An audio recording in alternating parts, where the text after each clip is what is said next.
Bonjour. Alors une grande journée, une réélection pour vous, un nouveau mandat de conseiller régional, avec peut-être une reconduite de votre ancienne vice-présidence? Écoutez, oui, donc dimanche dernier, nous avons été réélus à plus de 50% en Rhône-Alpes. Dans une triangulaire, c'est important. Ça veut dire que nous avons eu plus de la majorité des voix, bien qu'il y ait eu 3 listes, avec un très bon score dans le département de l'Ain. Et puis aujourd'hui, à l'installation du conseil régional, Jean-Jacques Kieran m'a renouvelé sa confiance sur la délégation aux finances, budget, en même temps dans un souci de promouvoir, on va dire, des plus jeunes à des responsabilités importantes. Donc alors des plus jeunes, on peut peut-être dire lesquels? Écoutez, d'abord Bernadette Laclais, maire de Chambéry, qui est de ma génération, et première vice-présidente. Je suis le deuxième vice-président socialiste. Et Hervé Solignac, qui a dirigé la campagne, qui est aussi un ami avec qui nous avons à peu près le même âge, est chargé de l'aménagement du territoire et des grands projets, ce qui est vraiment une très importante délégation. Donc Jean-Jacques Kieran a souhaité autour de lui avoir une équipe soudée, mais une équipe aussi rajeunie, féminisée, pour confier des responsabilités plus fortes dans l'exécutif je dirais, à la génération après la sienne, c'est-à-dire à la génération plutôt des cadras. Et c'est quelque chose qui, je crois, est important aussi pour montrer que nous ne sommes pas seulement dans une logique de poursuite pendant 4 ans de la même action avec les mêmes personnes, mais de renouvellement de cette action avec des plus jeunes et avec la volonté de rester dans une véritable dynamique. Jean-François Debat, au niveau de votre vice-présidence, donc qui reste la même que le mandat précédent, une continuité, des nouveautés, quels grands axes vous souhaitez suivre? Vous savez, Rhône-Alpes, c'est la deuxième région de France, donc assumer la gestion des finances depuis 6 ans de la deuxième région de France, c'est pour moi à la fois lourd et en même temps très intéressant. Pour nous, les enjeux qui sont devant nous sont clairs. Le gouvernement et la réforme qui est en train d'être adoptée, la suppression de la taxe professionnelle, la suppression des impôts des régions, c'est mettre les régions en coupe réglée. L'évolution de nos recettes va être quasi nulle.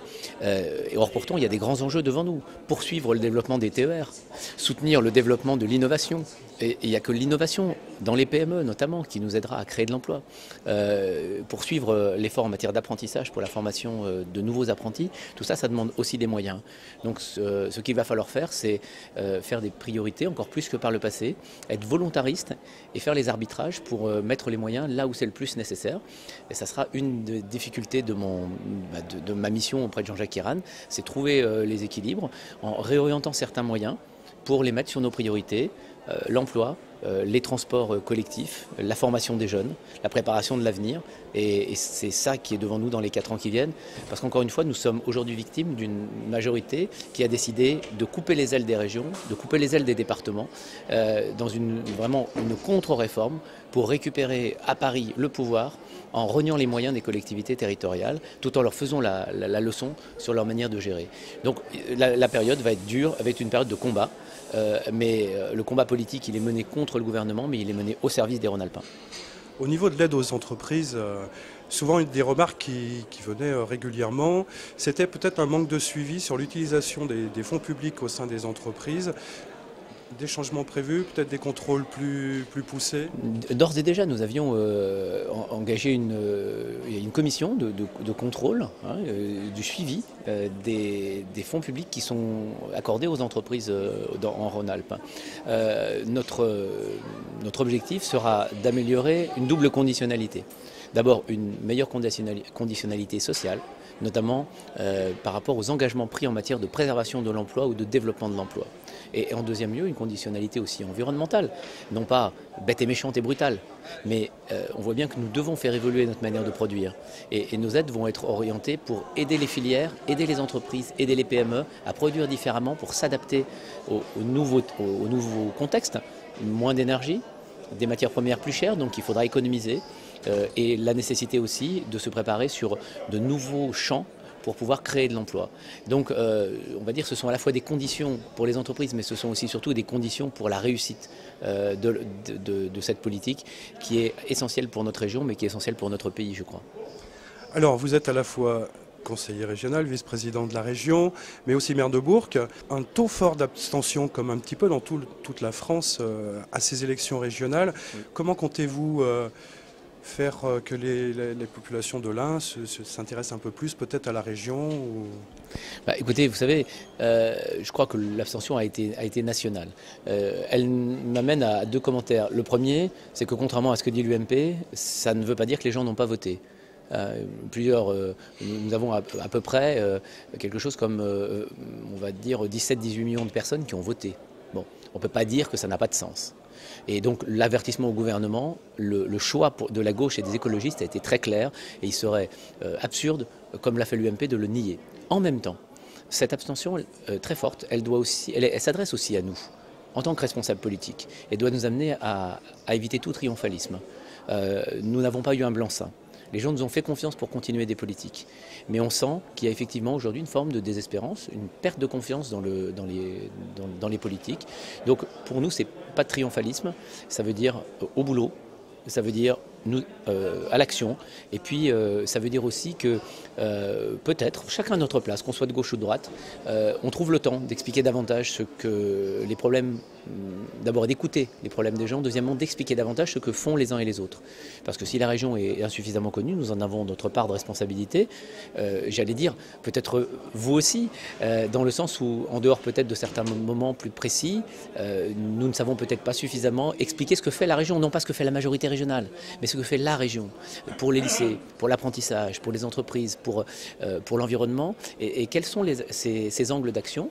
Et peut-être que ça, c'est quelque chose sur lequel nous pourrions, je dirais, travailler plus efficacement. Il reste que le conseiller régional ne sera jamais le conseiller de proximité. Nous ne gérons pas la proximité immédiate, nous gérons des actions à l'échelle de la région. Beaucoup d'actions, quand elles sont menées, et des financements qui sont accordés aux communes pour des projets communaux. C'est donc les gens le voient, mais ils le voient comme un projet communal. Ils sont accordés aux entreprises, par exemple, pour l'apprentissage. Mais finalement, l'apprenti, il voit surtout qu'il peut faire sa formation. Et l'entreprise, qu'elle a un apprenti qui est rémunéré. Est-ce qu'elle le met sur le dos de la région positivement? Je n'en sais rien. L'important, c'est que ce soit fait. Que les TER s'améliorent, en général, les gens le voient. Il y a aussi beaucoup d'actions où nous passons avec les chambres d'agriculture, les chambres de métiers, chambres de commerce, avec les fédérations professionnelles, pour ne pas multiplier les guichets, pour ne pas multiplier les lourdeurs. Ça enlève de la visibilité à la région. Moi, ce qui m'intéresse, c'est que ça n'enlève pas de l'efficacité. Et bien, on va trouver l'équilibre entre l'efficacité qu'il faut maintenir et la visibilité qu'il faudra probablement améliorer. Au niveau de l'Alliance dans le département de l'Ain, PS, Europe Écologie et Front de Gauche, comment ça s'est passé? Écoutez, l'Alliance, elle a été scellée au niveau régional avec une traduction dans les départements. Donc ça n'est pas au niveau des départements que nous avons bâti les listes, mais au niveau de la région, en tenant compte des rapports de force à la fois au niveau régional et au niveau du département, au niveau local. Ça a amené aux équilibres qui ont été trouvés. 3 Europe Écologie, 5 socialistes et PRG. Malheureusement, ça n'a pas permis l'élection de notre ami Michel Raymond, qui était 9e, qui n'a pas été élu au 2e tour. Moi, je le regrette fortement. Et puis, ça n'a pas non plus permis l'élection de Katia Philippe, conseillère régionale, sortante, PC, conseillère communiste, mais avec laquelle nous avons beaucoup travaillé. C'est le rapport de force. Le Front de Gauche avait moins de 5% dans l'Ain et Katia, si elle avait dû être plus haut, l'aurait été au détriment d'une élue socialiste. Ça n'était pas possible dans les équilibres régionaux. Je le regrette pour elle, mais l'équilibre politique, c'est aussi ça. Et il fallait aussi tenir compte de la volonté des électeurs exprimée régionalement. Écoutez, je crois que vous avez une plénière bientôt, donc on va vous laisser retrouver la salle des délibérations. Merci Jean-François Debat, au revoir. Merci à vous, bonne journée.